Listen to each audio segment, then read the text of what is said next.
Welcome to the Emotional Eating Unwrapped podcast. I'm your host, Alana Kessler, an emotional eating and weight loss coach for women looking to fall in love with eating, create healthy attachments with food, and lose weight sustainably. Hello and welcome to another new episode of Emotional Eating Unwrapped. I'm your host, Alana Kessler, and I'm so happy to be here today because this episode, I have to be completely honest, I have never heard of the topic of this episode before until Cassie, our amazing podcast producer, illuminated me to this concept called girl dinner. I'd never heard about it before.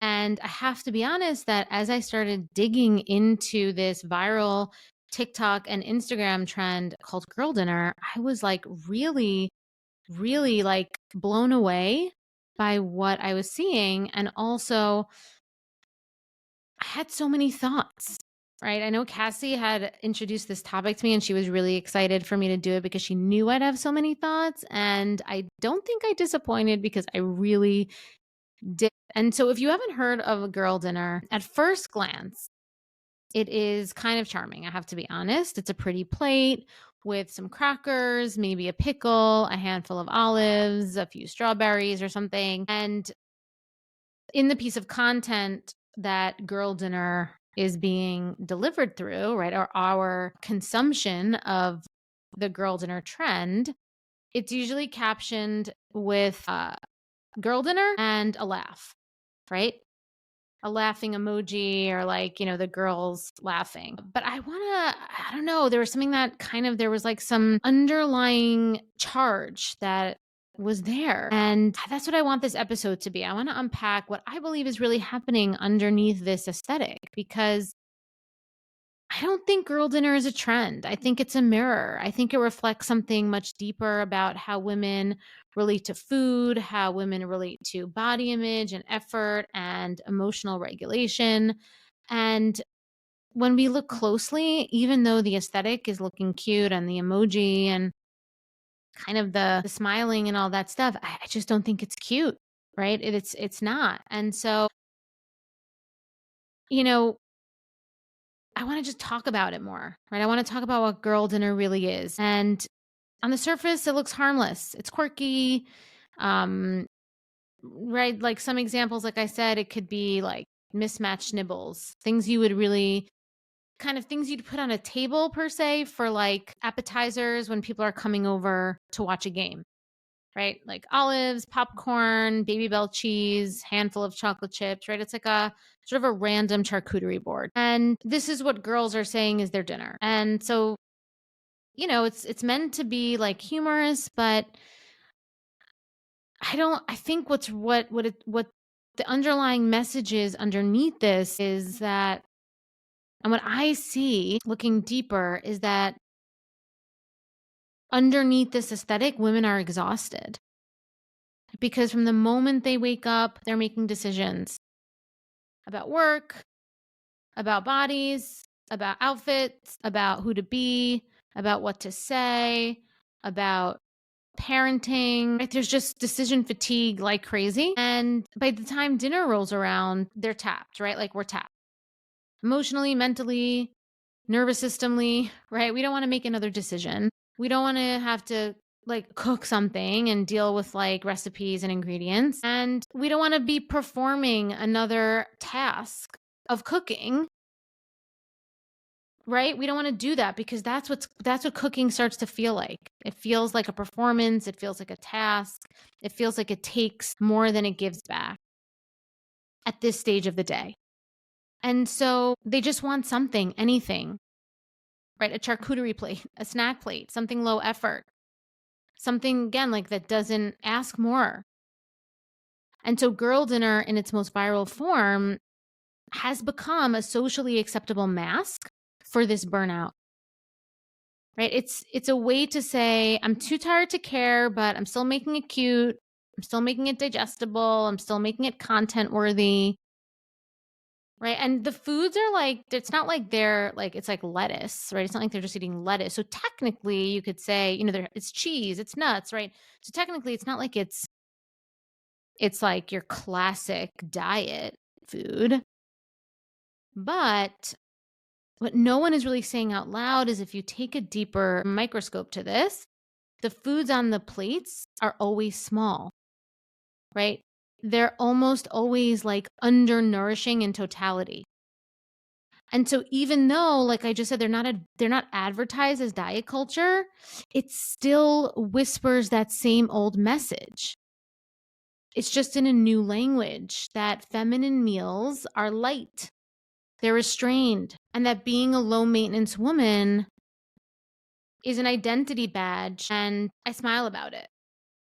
Right? So, yeah, girl dinner might be quirky, but when the joke is covering up real exhaustion, real depletion, real undernourishment, it's worth taking a look under the hood and getting honest about what and what the women who are eating this girl dinner are really hungry for. Because for so many women, especially those healing from chronic dieting or perfectionism, right? Or like the need to have rules, food isn't just food, right? Eating isn't just eating, right? The act of eating, the foods that you choose can sometimes become a place where you push back, because when you've spent years or decades or just months, being told what to eat, how to look, when to stop eating, when to eat certain foods in certain windows of time, right? Like when you've had all these kind of constraints, eventually a part of you just wants to kind of like say no, right? And not just to the food rules, but to all of it. Right. Especially if you've been like in that dieting mindset where, say you were intermittent fasting and you had to eat like a certain amount of food in a certain amount of window, or you were macro counting and you had to like hit your macros and have certain like types of macronutrients on your plate, and your plate had to look a certain way all the time. Like you were just being governed by all of these external things. You just want to say, like, at a certain point, you just are like, screw it. You just want to like throw out the rules, throw out the recipes. You want to just open up the fridge and just grab whatever the hell you want, right? You call it girl dinner, but underneath it's something more charged, I believe, right? It's your autonomy. It's your tiny protest in a world that's told you over and over again, be small, be easy, don't need too much. Or it needs to be like complicated. It needs to be performative, right? It needs to be like magical and like deep. And it needs to have like, and it becomes more overwhelming. And so what happens during this, what I think was this girl dinner thing underneath, something that could be going on is your nervous system is trying to reclaim power in the one place that it still feels possible, which is your plate, right? It's your eating. It's what you put in your body. It's your food. And it's not just the food, like I said, it's how you choose to eat. But here's the thing, that defiance, like that, like subconscious, or even like, yeah, like that subconscious rebellion, it can feel liberating in the moment, but it rarely leaves you feeling truly satisfied. Right? It rarely leaves you feeling truly satisfied.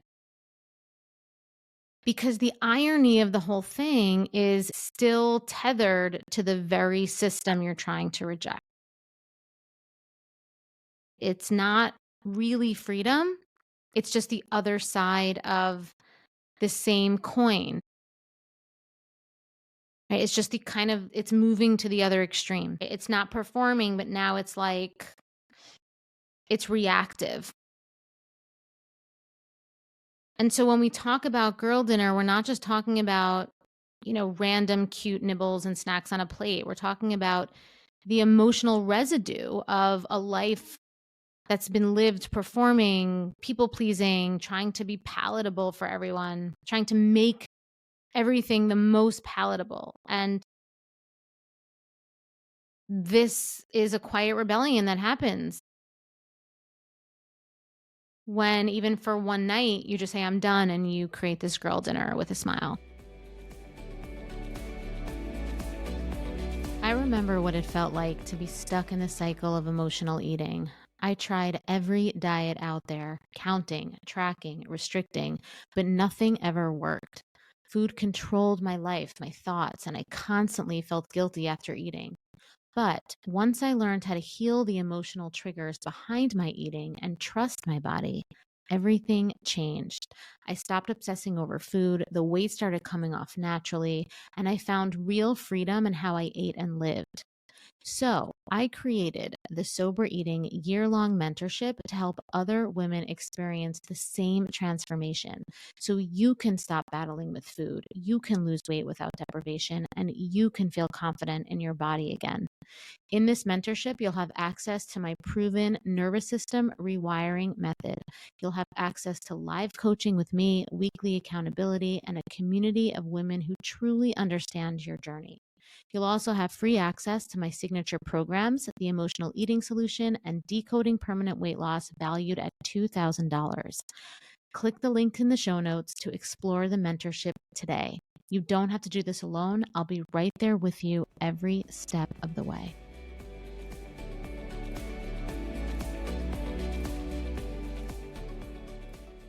Once in a while, right? Like this can be something, but if this is this can be like a cute thing, but if it's a regular thing, which is what, Cassie, when she brought this to me, was telling me that this is like a regular thing that's happening, it's not good, right? Because real healing comes not from reacting. And I believe this to be a bit of a reaction. It comes from reclaiming food, reclaiming your dynamic with eating as more than a battleground, right? More than something that you have to kind of subconsciously use as a protest, right? By keeping it super small, super like convenient, right? It comes from when you can say, I want to feed myself something high nutritional value and I want to make the effort, not because like I've earned it or it's part of my identity that I have to do, or it's part of a rule that I follow, but because like I deserve to be nourished, and that time that I take to create that for myself is worth it. Is worth it. And I'm not saying it has to be every day, right? But like more often than not, right? Like at least 80% of the time. All right. So that's one thing.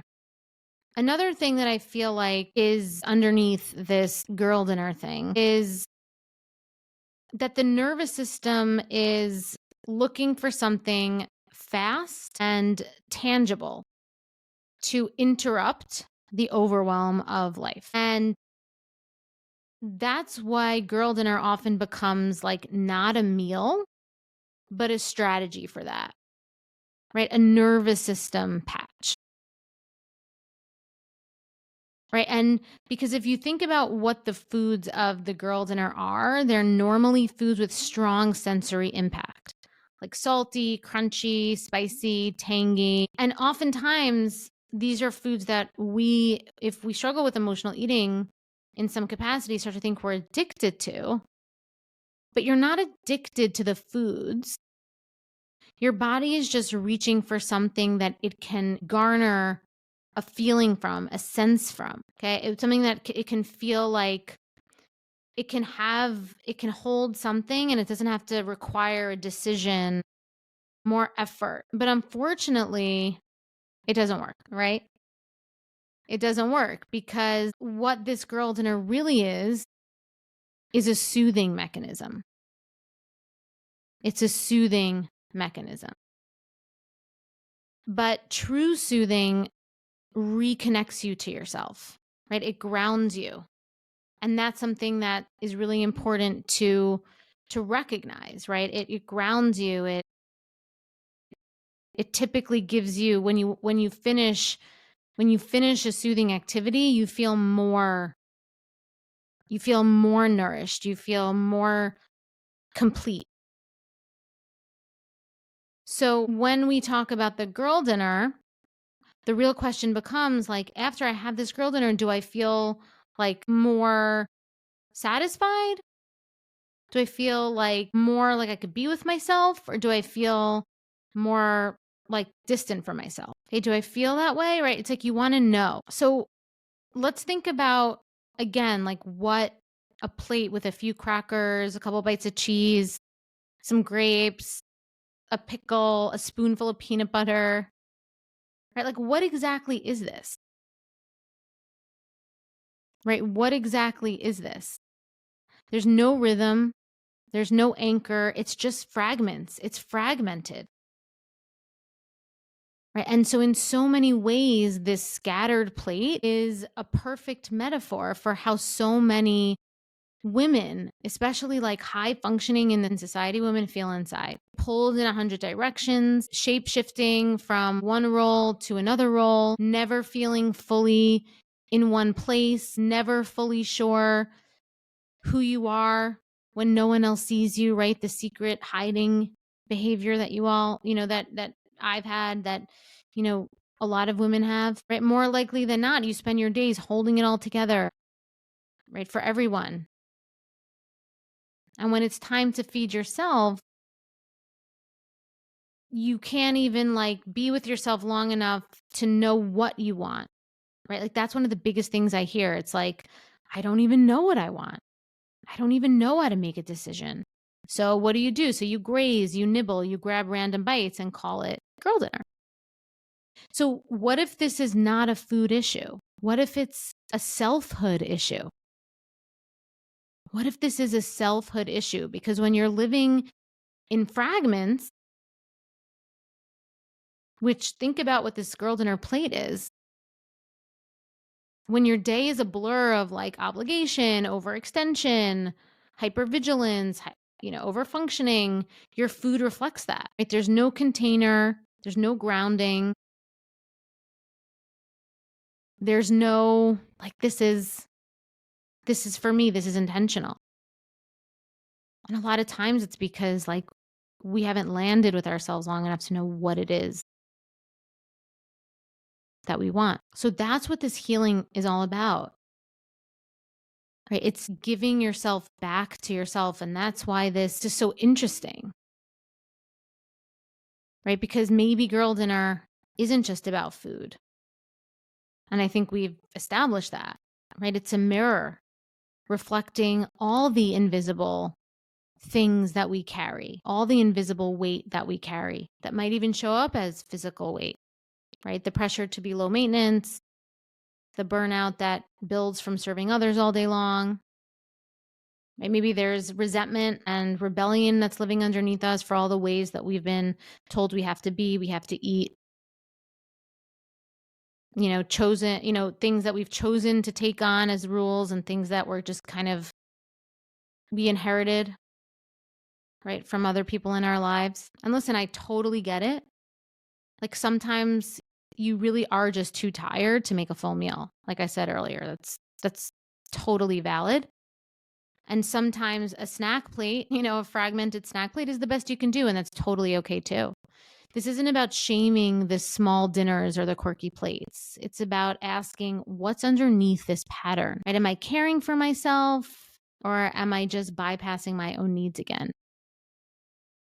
Because you deserve more than just bits and pieces. You deserve more than performance disguised as a preference, right? You deserve meals that feel like they're meant for you, not just easy to clean up or just convenient. And more than that, you deserve to eat like a person who matters, who takes up space, right? Like you don't have to shrink your meals or your presence just to like make it feel better, make it feel easier, make it feel safer. Right? You can start to see that effort towards yourself is care, right? Even if it takes up a little more time, requires a little more preparation, planning, okay? So that is all I have today. I really enjoyed this girl dinner exploration because I really had never heard of it before. So please let me know if you have any of your own thoughts. You can always leave a comment on Spotify. You could also leave a comment on the YouTube video if you're watching there. And if you are watching on YouTube, please like and subscribe. If you are not yet following the podcast, please follow us on Spotify and Apple. And until next time, I'm Alana, and thank you for listening to Emotional Eating Unwrapped.